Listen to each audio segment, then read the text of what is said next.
சாமி சரணம். சாமியே சரணமையப்பா. நீங்கள் என்ன காட்சி பார்த்துட்ருக்கீங்கன்னா, நம்ம புண்ணியமான பம்பா நதியை NTRF வீரர்கள் மற்றும் காவல்துறை அதிகாரிகள், தன்னார்வ தொண்டர்கள் சுத்தம் பண்ணக்கூடிய காட்சியை நீங்கள் பார்த்துட்டீங்க. நம்ம புண்ணியமான பம்பா நதியை பக்தர்கள் யாருமே அசுத்தம் செய்யாதீங்க.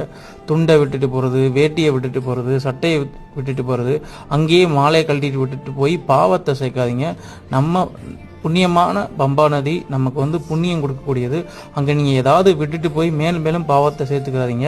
ஏன்னா பக்தர்கள் மண்டல மற்றும் மகர விளக்கு காலங்களில் லட்சக்கணக்கான பேர் வராங்க. நீங்கள் விட்டுட்டு அந்த துணி இருக்கக்கூடிய தண்ணியில் தான் அவங்களும் குளிக்கிறாங்க. சோப்பு, சீயக்காய், சாம்பு போன்ற இதை பயன்படுத்தாதீங்க. நீங்கள் பயன்படுத்த அது மற்ற பக்தர்களுக்கு தீங்கு விளைவிக்கும். உண்மையாக விரதம் இருந்து வரக்கூடிய பக்தர்கள் இது போன்ற தவறுகளை செய்யாதீங்க. சாமி சரணம். சாமியே சரணம் ஐயப்பா.